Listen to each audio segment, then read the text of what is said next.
नमस्कार. ओंकार क्लासेसच्या सर्व विद्यार्थ्यांचे बायोलॉजीच्या या व्हिडिओमध्ये स्वागत आहे.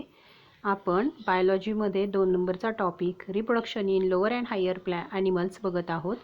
त्यामध्ये आपण काल ब्लास्टुलेशन हा पॉईंट पूर्ण केला. आज आपण गॅस्ट्रुलेशन हा पॉईंटला सुरुवात करणार आहोत.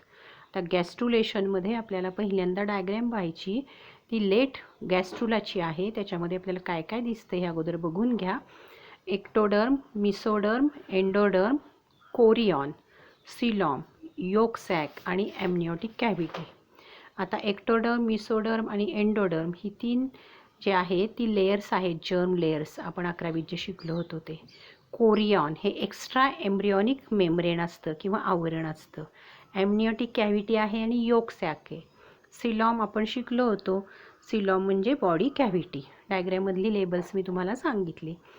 It is the process of formation of gastrula. Gastrulation म्हणजे काय? Process of formation of gastrula is called as gastrulation. From blastocyst in gastrula stage there is slowing of the rate of cleavage. म्हणजे गॅस्ट्रुलेशनच्या वेळेला क्लिव्हेजचा rate कमी होतो. Or divisions, but there are 2 important event that takes place actively.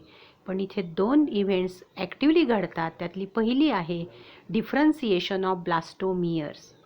This process result in formation of 3 germinal layers, that is ectoderm, mesoderm and endoderm from the cells of embryoblast. म्हणजे या प्रोसेसमध्ये 3 germ layers तयार होतात. Ectoderm, मिसोडर्म, endoderm, जे आपण triploblastic ॲनिमल्समध्ये, higher ॲनिमल्समध्ये 11वीत बघितले होते. मॉर्फोजेनिक मोमेंट किंवा morphogenetic moment, actually morphogenic moment असंही म्हणतात. These are different types of moments to reach their definite place in the embryo. एम्ब्रियोमध्ये ठराविक पार्ट ठराविक ठिकाणी जाण्यासाठी जी मोमेंट होते त्याला आपण म्हणतो morphogenetic moment. Gastrulation begins in the embryoblast cells on about 8th day after fertilization. साधारण आपण बघितलं 7th डेला काय होतं? इम्प्लांटेशन होतं. 8th डेला गॅस्ट्रुलेशनला सुरुवात होते. Cells on the free end of the inner cell mass called hypoblast. Cells on the free end of the inner cell. Inner सेलचे मास जे अटॅच झालेलं असतं ट्रोफोब्लास्टला, त्याच्या फ्री एंडच्या सेल्स त्याला आपण हायपोब्लास्ट म्हणतो. बिकम फ्लॅटन, त्या फ्लॅट बनतात. स्टार डिव्हायडिंग, त्याचं डिव्हायडिंग होतं. And grows downward toward the blastocoel, आणि ब्लास्टोसीलच्या दिशेनं ते वाढायला लागतं. की ब्लास्टोसील म्हणजे काय? Cavity of blastocyst.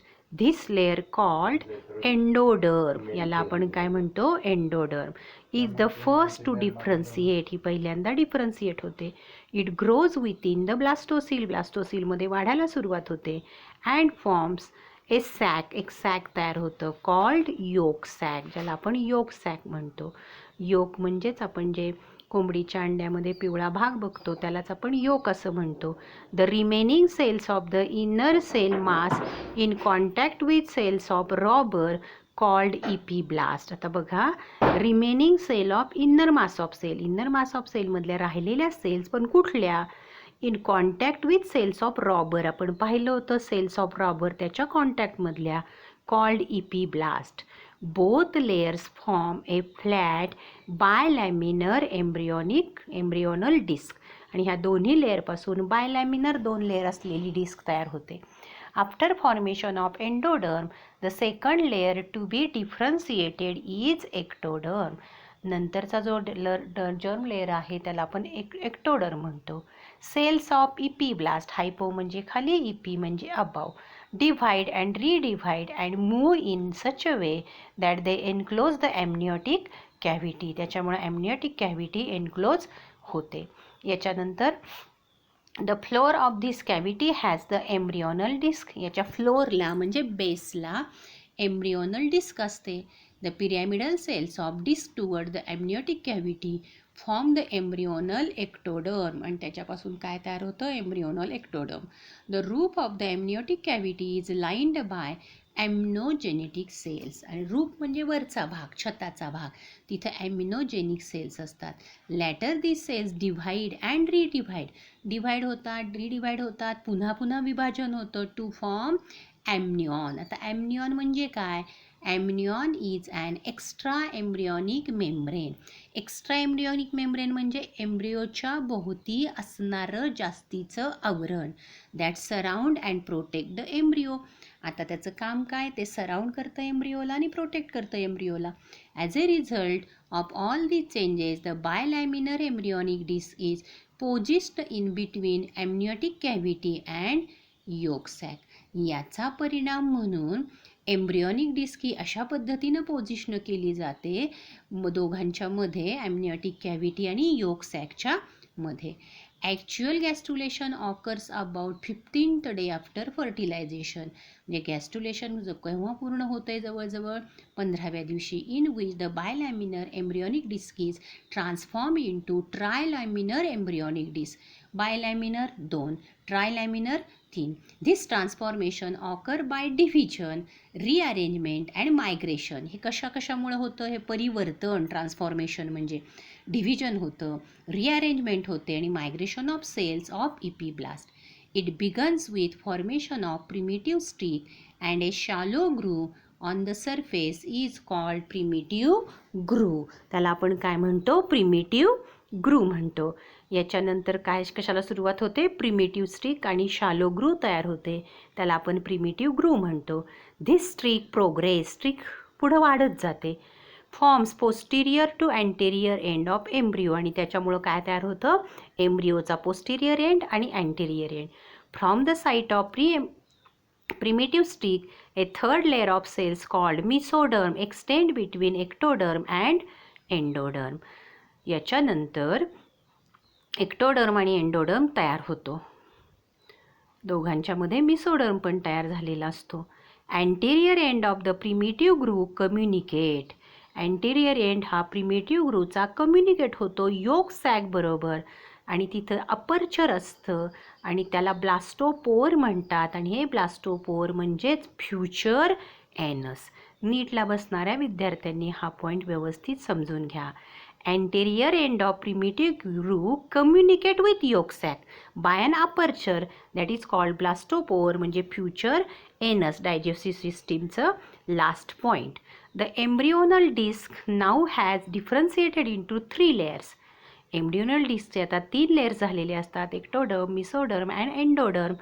The further process after gastrulation is ऑर्गॅनोजेनेसिस. म्हणजे गॅस्ट्युलेशन झाल्यानंतर जी प्रोसेस असते त्याला आपण ऑर्गॅनोजेनेसिस असं म्हणणार आहे. ऑर्गॅनोजेनेसिस म्हणजे वेगळे वेगळे ऑर्गन्स तयार होणे. आपण आता इथे एक चार्ट बघणार आहे की त्या चार्टमध्ये फेट ऑफ जर्म लेयर्स दिलेत. आता फेट ऑफ जर्मायनल लेयर्स म्हणजे काय? आपण एक्टोडर्म, एंडोडर्म आणि मिसोडर्म तयार झालेला पाहिला. तर ह्या प्रत्येक लेयरपासून फ्युचर एम्ब्रिओचे कुठले कुठले पार्ट्स तयार होतात हे CETला पर्टिक्युलर असतं, नीटला पर्टिक्युलर असतं. प्रत्येक पॉईंट हा व्यवस्थित वाचून घ्यायचा आहे. एक्टोडर्मपासून कुठले कुठले ऑर्गन तयार होतात बघा. Ectoderm gives rise to epidermis of the skin म्हणजे वरचा layer, hair, nails, sweat gland, salivary gland, mammary gland, lacrimal gland म्हणजे अश्रुग्रंथी, सिबॅसियस ग्लँड म्हणजे तेल ग्रंथी असतात आपल्या शरीरात त्या, कॉर्निया डोळ्याचा भाग, लेन्स डोळ्याचा भाग, रेटिना डोळ्याचा भाग, कंजक्टिवा डोळ्याचा भाग, नेझल इपिथिलियम नाकाचा पार्ट येतो, इनॅमल ऑफ टीथ म्हणजे दातावरचं आवरण, इंटरनल अँड एक्सटर्नल इयर कानाचा आतला भाग आणि एक्सटर्नल इयर बाह्य कर्ण, फोरगट हाइंडगट म्हणजे डायजेस्टिव्ह सिस्टीमचे पार्ट, ॲड्रिनल मेड्युला ॲड्रिनल ग्लँडचा मेड्युलाचा part, anterior and posterior pituitary ग्लँडचे हे 2 भाग, pineal gland and entire nervous system is made up from ectoderm. आता मिसोडर्मपासून काय तयार होतं? Mesoderm forms all types of muscles, सगळे muscles except iris muscle and ciliary muscles of the eye which originate from ectoderm. हे फक्त एक्टोडर्मपासून तयार होतं. आता हे एक्सेप्शन आपण लक्षात ठेवायचं नीटला बसणाऱ्या विद्यार्थ्यांनी. कनेक्टिव्ह टिश्यू 11वीत शिकलो. Dermis of the skin, dermis म्हणजे स्किनचा इपिडर्मिसच्या नंतरचा लेअर. ॲड्रिनल कॉर्टेक्स, ॲड्रिनल ग्लँडचा कॉर्टेक्सचा भाग. Heart, blood vessels, lymphatic vessels, middle ear, dentine of the teeth म्हणजे दाताचं material, urinary and reproductive ducts, gonads, kidney, sclera and choroid of the eye. Sclera आणि कोराइड डोळ्यामध्ये असणारे लेयर्स असतात. एंडोडर्मपासून काय तयार होतं? Endoderm develops into epithelium of midgut, glands of the stomach and intestine, tongue, tonsils, lungs, trachea, bronchi, larynx, urinary bladder, vagina, liver, pancreas, thyroid gland, parathyroid gland, thymus gland, eustachian tube, epithelium of urethra, lining of the middle ear. या पद्धतीनं तिन्ही लेयर्सपासून काय काय तयार होतं, ऑर्गॅनोजेनेसिसच्या point आपण जो बघणार आहे त्यामध्ये कुठले कुठले ऑर्गन कुठल्या लेअरपासून तयार होतात हे सगळं आपण पाहिलं. आता याच्यानंतरचा एक पॉईंट आपल्याला फक्त पाहायचा आहे, तो बघा. आपल्याला स्टेम सेल्सविषयी माहिती घ्यायची. स्टेम सेल्स म्हणजे काय? These are undifferentiated somatic cells of multicellular organism. Multicellular ऑर्गॅनिझममधल्या अनडिफरन्शिएटेड झालेल्या सोमॅटिक सेल म्हणजे stem cell. They are capable of giving rise to many more cells of the same type. त्याच प्रकारच्या cells त्या तयार करू शकतात. Or they can differentiate into other type of cell. वेगळ्या प्रकारच्या सेल्स तयार करू शकतात. Bone marrow cell, blood stem cells, cord cells और umbilical cord cells are example of stem cells. मग स्टेम सेलमध्ये काय काय येतं बघा. बोन मॅरो म्हणजे पाठीच्या कण्यामध्ये असणारा मगज. ब्लड स्टेम सेल्स कळते तुम्हाला. कॉर्ड सेल म्हणजे नर कॉर्डच्या मधल्या सेल. अम्बिलिकल कॉर्ड सेल म्हणजे बेंबीच्या भागामध्ये ज्या असतात त्या cells are example of stem cells. They can be used in treatment of Parkinson disease, Alzheimer disease, diabetes, leukaemia आणि आर्थरायटिस. म्हणजे हे वेगवेगळे आजार ट्रीट करण्यासाठी ह्या स्टेम सेलचा नवीन किंवा मॉडर्न औषधाच्या मेडिसिनच्या स्वरूपात त्याचा वापर केला जातो. एक थेरपी म्हणून त्याचा वापर केला जातो. या पद्धतीनं आज आपण फक्त गॅस्ट्रुलेशन हा पॉईंट पूर्ण केला. याच्यानंतरचा जो पॉईंट आहे प्रेग्नन्सी हा आपण उद्याच्या लेक्चरमध्ये बघू. थँक्यू.